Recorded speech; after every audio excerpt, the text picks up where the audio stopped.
Hi, I'm Rabbit Colonel. Today, I want to talk about Vladimir Lenin. Don't think that just because he died nearly 100 years ago, just because his corpse lies in Moscow's Red Square, that he doesn't matter anymore.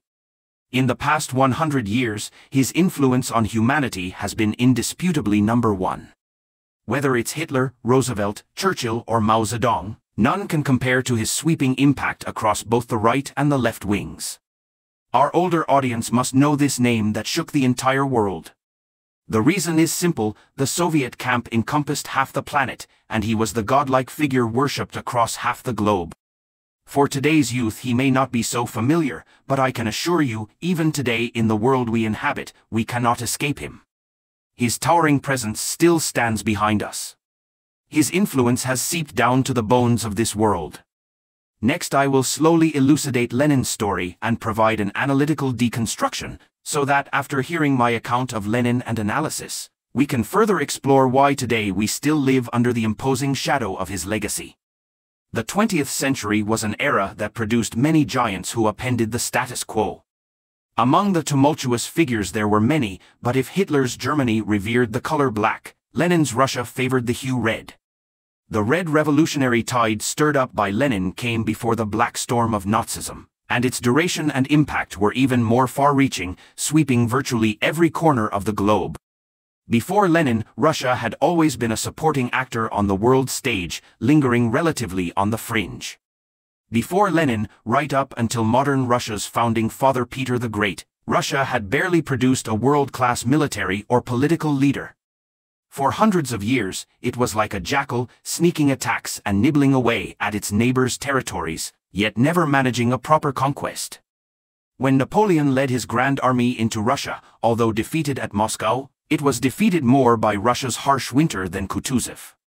Even Peter the Great, though victorious over Sweden and winning Russia a Baltic coastline, was more significant as Russia's modernizer and reformer than for major impact on world history.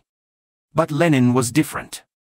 Like a fierce vulture clasping Russia in its talons, he recklessly flew into the center of the world stage, immediately becoming an indispensable leading figure. The Soviet Union he founded single-handedly developed after his death into the mightiest empire in history. This wildly rising new empire split Europe down the middle. Eastern European nations like East Germany, Poland, Czechoslovakia, Hungary, Bulgaria and Romania all became his vassal states. In the East, China, North Korea were in the Soviet camp. Leninist parties and guerrilla groups appeared globally, seizing power in many African and Asian nations. The USSR became a global force, unmatched in political influence and military might, deeply intervening across the world. At its peak, the Soviet military outnumbered the combined forces of the US and NATO. I won't list data on its nuclear weapons and long-range missiles here, as they are easily searchable. But I want to describe a military exercise that terrified some Western observers at the time. In 1981, the USSR conducted the largest military exercise in human history, called West 81. This exercise fully displayed the USSR's military might. Lasting 8 days, the USSR mobilized 500,000 troops, armored units, aviation units, strategic rocket forces, naval carrier groups, all manner of military strengths, and conducted 141 simulated attacks. NATO military observers noted that according to the exercise, the USSR could take Germany in just 8 days, then occupy France, and fully conquer Western Europe in 10 to 15 days at most. The USSR's military might shock the globe, far exceeding that of Nazi Germany. This represented an unprecedented power peak for an authoritarian state in human history, still unmatched today. The biological father of this Soviet empire was none other than Lenin. Some may argue that while the USSR was formidable, it's dissolved now, so hasn't Lenin's era ended? But friends, don't forget, his corpse still lies in Moscow's Red Square. In the rising China, his portrait still appears on the gates of Tiananmen Square. His legacy still ferments in the world. He is far from gone, even if his name and image are no longer in vogue. You still cannot avoid his lingering presence today. Alright, let us delve further into who exactly Lenin was, and how he marshaled the power to lead Russia and captivate so many admirers and followers worldwide. Lenin was born in 1870 to a Russian noble family, just as Russia was transitioning from a primitive agricultural empire to a modern civilized nation. The late 19th and early 20th centuries were a very peculiar time in Russia, with poetic violence burning, powerless scholars glorified assassination and violence. The intellectual elites bitterly hated the Tsar's despotism, and courageously embarked on repeated attempts to assassinate the Tsar. Exile and hard labor became fashionable honors for generations of Russian intellectuals. This was the spiritual milk Lenin grew up drinking. Lenin's brother Alexander was a mathematics and physics student at the University of St. Petersburg. Alexander was devoted to scientific research, especially biology and earthworms, a niche interest he poured vast time into. His papers on earthworms even won gold medals in university competitions. When his brother was arrested, the young Lenin, 4 years his junior, could hardly believe the eccentric Alexander was actually a violent rebel who had plotted to assassinate the Tsar. He found it unbelievable that a revolutionary terrorist could be so obsessed with researching earthworms. But Alexander, this promising scientist, really was a bona fide terrorist.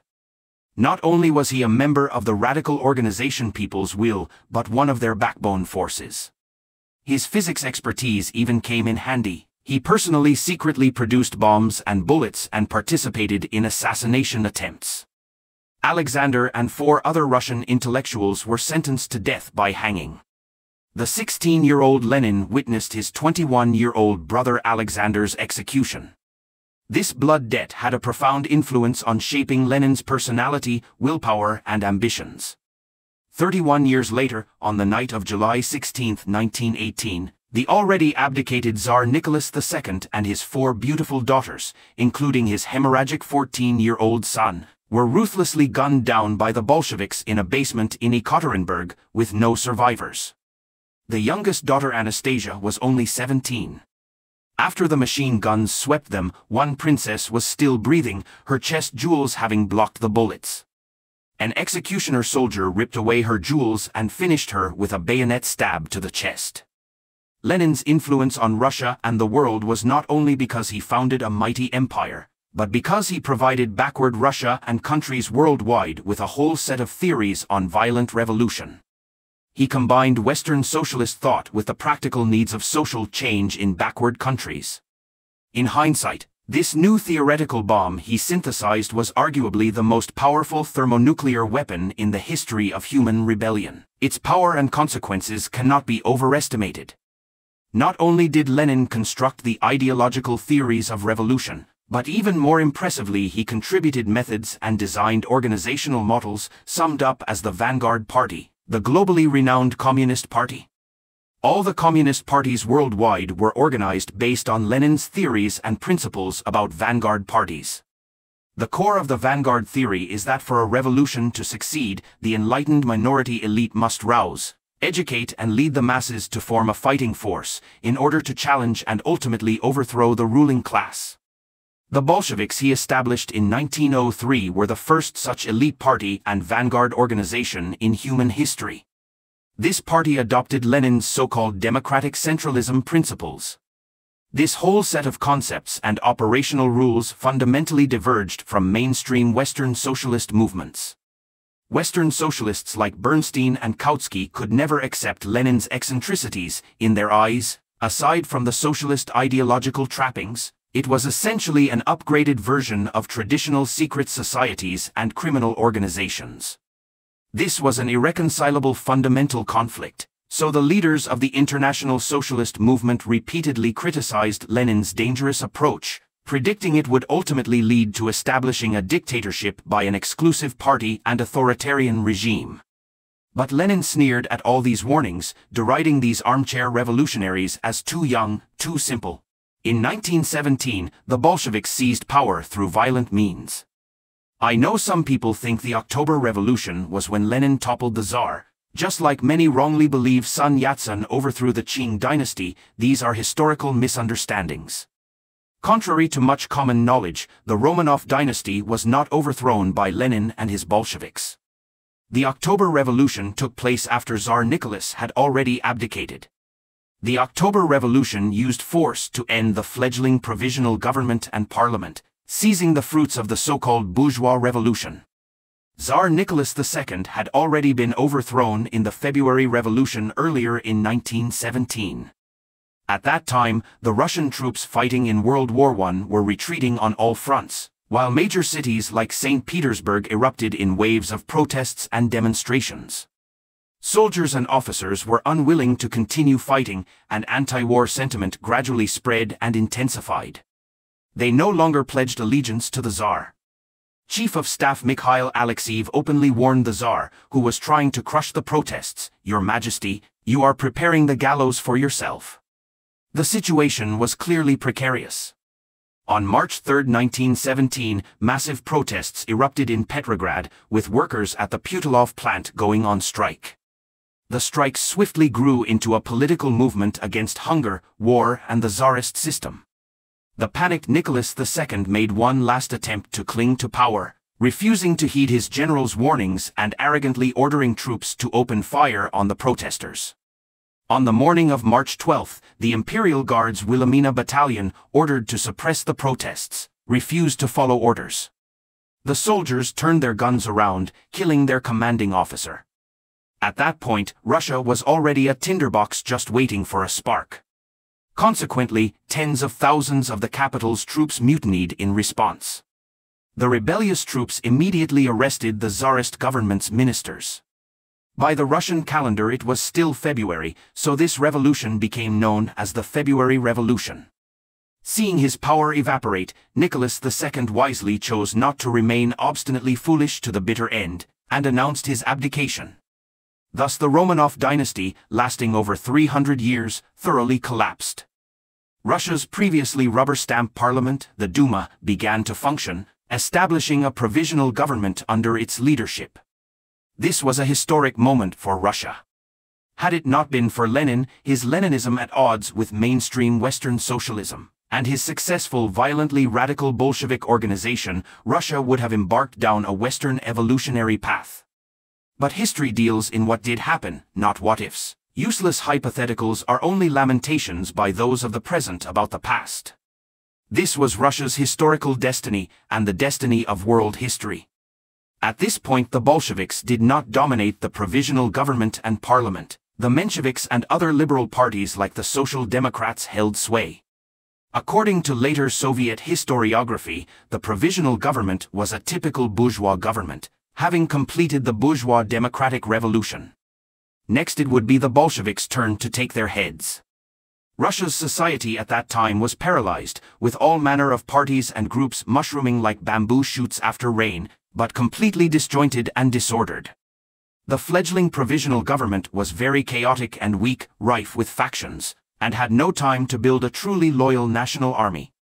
As liberal parties, they were even less likely to have their own armed forces. However, they happened to be confronted by such a foe. Although the Bolsheviks' influence was less than the Mensheviks and Social Democrats, they were the only tightly organized and disciplined political group with military power at the time. Despite lacking broad public support, they had a leader, Lenin, who had long schemed with an iron will to seize power over Russia. It was Lenin who forced through his insistence, convincing his hesitant comrades to stake everything on one throw of the dice, thus changing Russia at that moment and the world for the next 100 years. Lenin was determined to use force to overthrow the provisional government, the famous October Revolution. The so-called October Revolution was not actually that spectacular. There is a well-known Chinese saying that, the October Revolution brought Marxism-Leninism to China with the firing of a single shot. While the October Revolution did fire shots, there was no loud firing. The Aurora cruiser that fired on the Winter Palace launched solid shells, not high-explosive shells, so there was no loud firing. As the armed Bolshevik forces marched on the Winter Palace, its defense consisted of only a few hundred military cadets who, seeing the vast Red Guards, had no will to resist and mostly threw down their weapons and fled, so barely any shots were fired. The Winter Palace was occupied almost bloodlessly. Overnight, the flags atop the city changed, and Russia's provisional government was overthrown.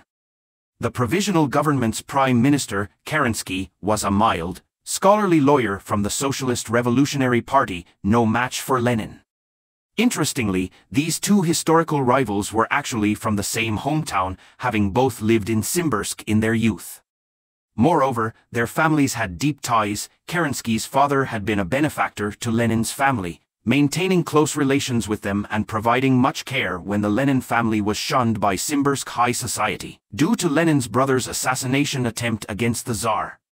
As a teenager, Lenin was regarded as a juvenile delinquent by the government for his anti-government activities, with a poor official record making university admission difficult. It just so happened that Kerensky's father was the headmaster of Lenin's school, and personally wrote Lenin a letter of recommendation that allowed him admission to Kazan University. Later, when Lenin became a wanted fugitive of the Tsarist government, it's said Kerensky's father also suffered. He was exiled by the government to the remote backwater of Tashkent in Central Asia, although still serving as headmaster of a public school there. Despite the ties between Lenin and Kerensky, when it came to seizing power in Russia, Lenin would show no mercy. It's said on the night the Winter Palace fell, Kerensky fled in panic in a small car from the American embassy.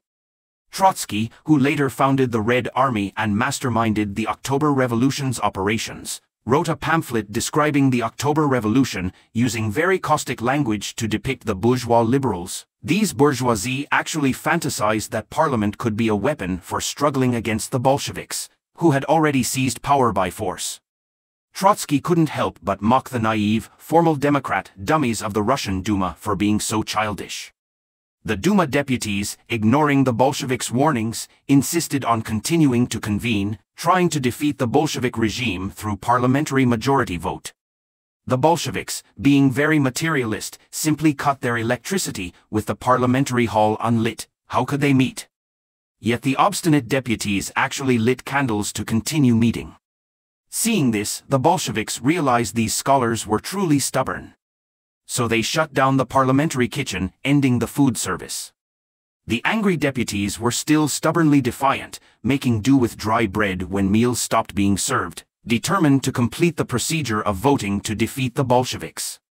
They didn't understand the Bolsheviks at all. Trotsky couldn't help ridiculing in his book how naive these believers in so-called formal democracy were. Lenin decisively sent troops to occupy parliament and drove out these pitiful Duma deputies at bayonet point. After Russia's February Revolution, the short-lived Constituent Assembly convened was stained with blood. In the clashes, 21 died. Gorky, who later became Stalin's pet writer, said at the time that the Bolsheviks' rifle butts smashed the finest minds of Russia's dreams for the past century. After fleeing Petrograd, Kerensky tried to organize a brief, dismal counterattack, scraping together some armed forces, but was no match whatsoever for Lenin's Red Army. To escape with his life, he repeatedly disguised himself, even dressing as a woman and sailor. Although Kerensky later denied wearing women's dresses to escape, pointing out this was a deliberate insult by Soviet historiography, his desperation and humiliation were self-evident. In June 1918, a dispirited Kerensky got aid from the British Foreign Office. British intelligence sent a very capable agent, Sidney George Riley, to ensure Kerensky's safety, helping Kerensky disguise himself as a Serbian military officer, crossing northern Russia and finally safely reaching London. Kerensky never returned to his homeland, spending some time in France before eventually ending up in the United States. Exile seemed to allow Kerensky to find his true calling as an intellectual. He was a professor at Stanford University for many years, prolific in writing, with much reflection and analysis on Russia's upheavals. He edited and compiled the archives of Russia's provisional government. This 3-volume archive remains important source material for researching that historical turning point in Russia, still preserved at Stanford's Hoover Institution today. On June 11, 1970, Kerensky died in New York. The October Revolution deeply impressed upon Lenin the tremendous success of his vanguard party theory and the immense power of the party organization as a nuclear weapon. Leveraging the party's might, the Bolsheviks swiftly established the Red Army, subordinate to the party, the first ever army of a political party in human history. Lenin's success marked the birth of the world's first communist party state. He reorganized the Tsar's conquered territories under a Soviet federation, with all member republics unified under it. He dreamed that one day the whole world would be incorporated into this socialist family, so the federation would have no territorial limits. One country after another could join it after undergoing a Leninist revolution. To realize this global dream, in 1919 he founded the Communist International as the supreme command for world revolution, and from then on the Soviet Union intervened in revolutionary activities worldwide. Leninism and its communist parties achieved astonishing success in underdeveloped countries, with mainland China a prime example. Even today his portrait still appears on Tiananmen Gate on holidays, revering his status as teacher of world revolution. At 54, Lenin died in agony in 1924, 6 years after seizing power, from repeated flare-ups of his gunshot wounds. In 1918 a woman shot him at close range during a public gathering, hitting him in 2 places. One bullet could not be removed by the medical technology then and remained in his body for life, leading to recurrent infections. The after-effects of these gunshot wounds caused Lenin immense suffering in his later years. It's said the unbearable pain led Lenin to repeatedly request poison to commit suicide. Regarding Lenin's cause of death, Israeli scientists have an interesting finding based on declassified files after the 1991 Soviet collapse, along with Lenin's medical records and autopsy reports. They made the shocking discovery that Lenin's symptoms matched advanced-stage syphilis, and furthermore, they found Lenin's doctors had administered salvarsan, a common chemical then used to treat syphilis. Lenin's mental decline in his final years also fit very consistently with syphilitic patients' typical progression. He became very sensitive to sound, irascible and prone to frequent emotional outbursts. Medical technology then was limited in dealing with syphilis, which could infect the brain after 10 to 20 years in some patients, transforming their personality and temperament as the brain cells became infected. It's said Lenin's chief physician's son revealed his father had said there were 8 autopsy reports on Lenin, one of which explicitly stated he had syphilis. These claims may all be folklore. The Soviet and Russian authorities have never acknowledged anything like this. Even while bedridden, Lenin's global ambitions never rested for a moment. The Communist International's representatives arrived in China as early as 1920. In 1921 the CCP branch was founded, and a few years later, under Russian arrangement, the CCP and KMT began cooperating, famously establishing the Whampoa Military Academy to train military talents, with Guangzhou as the base for the Northern Expedition. Lenin's cause was underway in China.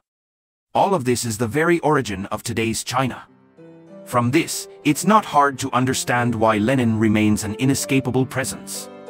Even though the Soviet Union he founded dissolved in 1991, and Leninist states like China have undergone much evolution, with Lenin's patriarch image somewhat faded and blurred, don't his established party and state models still exist?